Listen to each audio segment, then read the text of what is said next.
பிடிக்கல போல இருக்குது அப்படின்னு சொல்லிட்டு எனக்கே தோண ஆரம்பிச்சிச்சு. அது மாதிரி தான் என்னோடய லைஃப்பில் வந்து ஒரு சில நிகழ்வுகள் நடந்துச்சு. நான் என்னோடய ஆஃபீஸில் வேலை பார்க்குற ஒரு பொண்ணை வந்து ரொம்ப ஒரு சின்சியராக தான் லவ் பண்ணிகிட்டு இருந்தேன். ஒன் சைடு தான் லவ்வு.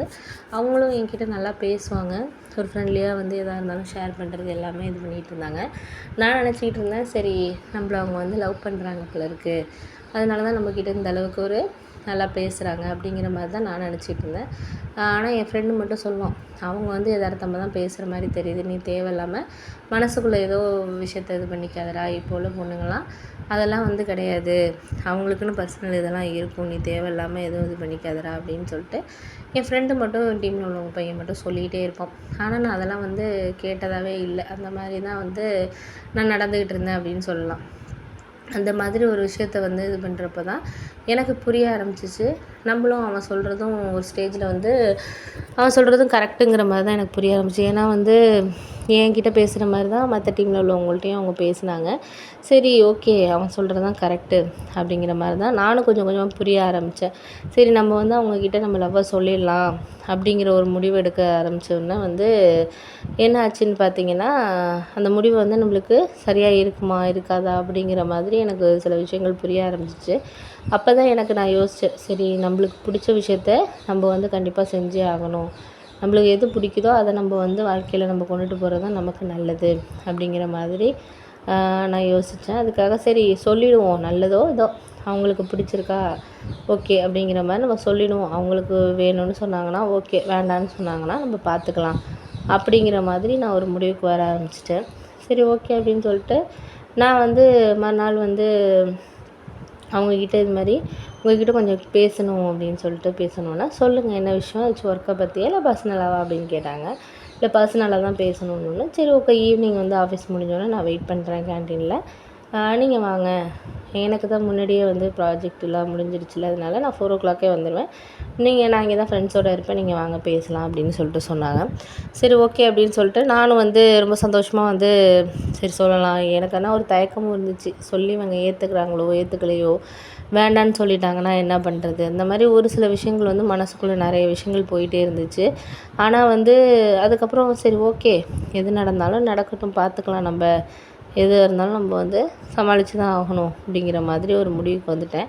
அதுக்கப்புறம் சரி அப்படின்னு சொல்லிட்டு ஒரு சில விஷயங்களை வந்து நமக்குள்ளே வந்து என்ன தான் வந்து மனசுக்குள்ளே வந்து ஒரு தைரியத்தை வர வச்சாலும், நம்மளுக்கு பிடிச்ச ஒரு பொண்ணுக்கிட்ட வந்து நம்ம சொல்கிறது இப்போங்கிறதுப்போ கொஞ்சம் கஷ்டமாக தான் இருக்கும் நம்மளுக்கு. அதை வந்து எடுத்துக்கிற ஒரு விதங்கிறது நமக்கு கொஞ்சம் ஒரு இதாக தான் இருக்கும் அப்படிங்கிற மாதிரி தான் எனக்கு தோணுச்சு. சரி ஓகே அப்படின்னு சொல்லிட்டு நானும் வந்து கொஞ்சம் மனசை கொஞ்சம் வந்து இது பண்ணிக்கிட்டேன். சரி பார்த்துக்கலாம், அவங்களுக்கு நம்மளை பிடிச்சிருக்கோ பிடிக்கலையோ எது நடந்தாலும் நம்ம ஒரு விஷயத்த வந்து நம்ம சொல்லுவோம் அப்படிங்கிற மாதிரி எனக்கு தோண ஆரம்பிச்சிச்சு. அதனால வந்து நான் ஈவினிங் வேலையெல்லாம் முடிச்சுட்டு ஒரு க்ரீட்டிங் கார்டு மட்டும் வாங்கிட்டு என்னோடய மனசில் உள்ள விஷயங்கள்லாம் அந்த க்ரீட்டிங் கார்டில் லெட்டர்ஸில் வந்து எழுதிட்டு போனேன். ஒரு ஃப்ளவர் வாங்கிட்டு அவங்கள பார்க்க போனேன். போனோன்னே அவங்க வந்து ஃப்ரெண்ட்ஸோடு வந்து இருந்தாங்க.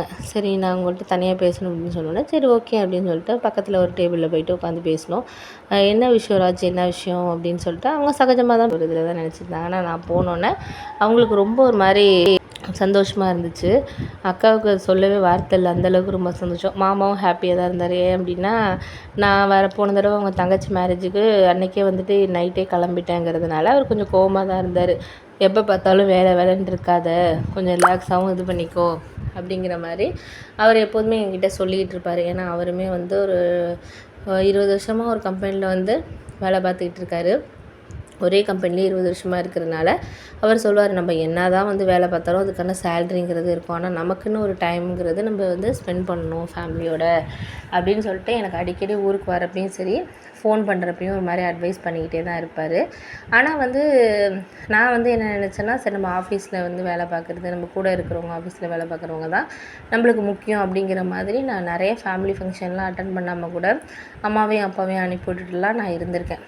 அப்படிங்கிறப்போ இப்போ தான் நான் வந்து அவங்கள பற்றி நம்மளை சுற்றி இருக்கவங்கள பற்றியே புரிஞ்சுட்டேன். அவங்க வந்து நம்மளுக்கு இம்பார்ட்டன்ட் கொடுக்குறதில்ல, நம்ம தான் தேவையில்லாமல் இவங்களுக்கு முக்கியத்துவம் கொடுத்து மற்றவங்க ப்ராஜெக்டை செஞ்சுக்கிட்டு வேலை அவங்களுக்காக ஹெல்ப் பண்ணிக்கிட்டு இந்த மாதிரி தேவையில்லாத வேலையெல்லாம் பார்த்துக்கிட்டு இருக்கோம் அப்படிங்கிறது எனக்கு போக போக வந்து உணர்றதுக்கே கிட்டத்தட்ட இப்போ 4 வருஷம் ஆகிருக்கு. இனிமேல் நான் நம்மளுக்கு உணர்ந்தாச்சுன்னா அதை நம்ம கரெக்டாக இது பண்ணிக்கணும் அப்படிங்கிறது மாதிரி எனக்கு தோண ஆரம்பிச்சிச்சு. சரி ஓகே, இதுக்கப்புறம் நம்ம வந்து இனிமேல் கொஞ்சம் கரெக்டாக தான் நம்மளோட ஒர்க்கை நம்ம பார்க்கணும் அப்படிங்கிற மாதிரியான ஒரு இதுக்கு நான் வர ஆரம்பிச்சிட்டேன். அதுக்கப்புறம் வந்து எனக்கு புரிய ஆரம்பிச்சிச்சு. சரி, ஓகே, இதுக்கப்புறம் வந்து நம்ம ஒரு சில விஷயங்களை வந்து கொஞ்சம் நல்ல வேலை கொண்டு போகிறதுக்கு நம்மளுக்கு ஒரு சந்தோஷமான ஒரு இதில் இது பண்ணணும் அப்படிங்கிற மாதிரி ஒரு சில விஷயங்களை வந்து நான் இது பண்ண ஆரம்பித்தேன். அதுக்கப்புறம் வந்து அக்காவே சொன்னிச்சு, நீ வந்ததில் எனக்கு ரொம்ப சந்தோஷம்டா, நான் எதிர்பார்க்கவே இல்லை நீ வருவ அப்படின்னு சொல்லிட்டு. நான் எதிர்பார்க்கவே இல்லை அப்படின்னு சொல்லிட்டு அக்காவும் வந்து சொல்ல ஆரம்பிச்சிருச்சு. விடுக்கா, நான் வந்து வரணும் அப்படிங்கிறது எனக்கு முன்னாடியெல்லாம் வந்து அந்தளவுக்கு தோணாது. ஒரு ஃபங்க்ஷன் அட்டெண்ட் பண்ணுறது இதெல்லாம் விஷயங்கள்லாம் தோணாது. ஆனால் எனக்கு இப்போ தான் வந்து ஒரு ஃபேமிலி ஃபங்க்ஷன் இதெல்லாம் போகணும் அப்படிங்கிற ஒரு எண்ணமே வர ஆரம்பிச்சிட்டு, இனிமேல் வந்து நான் கரெக்டாக நடந்துக்கங்க அப்படின்னு சொன்னோன்னே, சரி, ஓகே, விடு, நீ அதெல்லாம் பற்றி யோசிக்காத. வந்ததை இப்போ ஆஃபீஸை பற்றியெல்லாம் யோசிச்சுட்டு இங்கே தேவையில்லாமல் இது பண்ணிகிட்டு இருக்காமல் நீ வந்ததை சந்தோஷமாக வந்து இது பண்ணு அப்படின்னு சொல்லிட்டு, அப்புறம் ஃபேமிலி மெம்பர்ஸ் எல்லோரும் வந்திருந்தாங்க. அங்கே எனக்கு வந்து ஒரு மாப்பிள்ளை வீட்டு சைட்லேருந்து, அதாவது அவங்க மாப்பிள்ளை வீட்டு சைட்லேருந்து எங்கள் மாமா வீட்டு சைட்லேருந்து அவங்களோட ரிலேட்டிவ் ஒரு பொண்ணு வந்திருந்தாங்க. அவங்களும் வந்து இந்த மாதிரி ஒரு ஐடியில் ஒர்க் பண்ணுறவங்க தான். ஆனால் கோயம்புத்தூரில் ஒர்க் பண்ணிகிட்டு இருந்தாங்க. அவங்க ரிலேட்டிவ்ங்கிறதுனால இங்கே வந்திருந்தாங்க.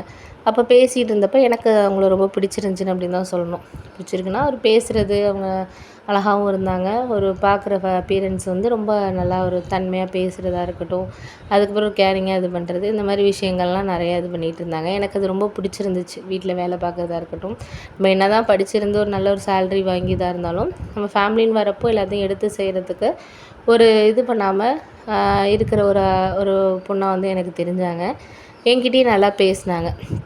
லாவண்யா அவங்க பேர். என்கிட்டயும் நல்லா பேசினாங்க.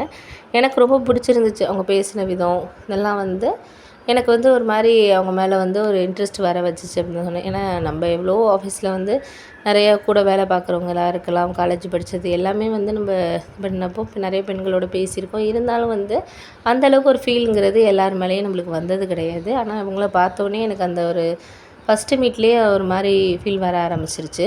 இவங்க நம்ம லைஃப் பார்ட்னராக வந்தால் கண்டிப்பாக நல்லாயிருக்கும். ஏன்னா எனக்கும் வந்து அம்மா சொல்லிகிட்டு இருக்காங்க, இந்த வருஷத்தில் எப்படியாச்சும் மேரேஜ் பண்ணணும், இல்லை நெக்ஸ்ட் இயரில் கூட மேரேஜ் பண்ணிடலாம் அப்படிங்கிற மாதிரி தான் அம்மாலாம் வீட்டில் முடிவில் இருந்தாங்க.